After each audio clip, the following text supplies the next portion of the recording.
Hey everyone, I'm Austin, and today we're going to dive into the essential topic of calorie maintenance.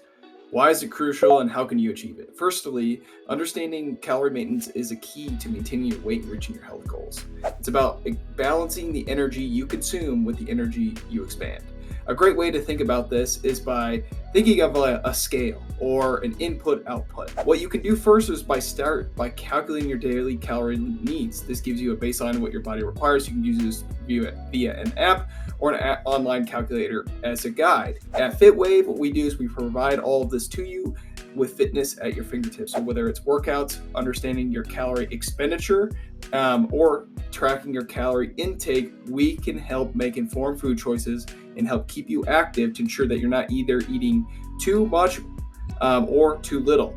So remember, it's not just about eating less or eating too much, it's about eating smarter and utilizing the data to help drive decision. Some other things that can help take away is focus on nutrient-dense foods that keep your body full and energized, and listen to your body as a guide. By doing this and having a level of accountability, you can maintain your calorie intake effectively without yo-yo dieting.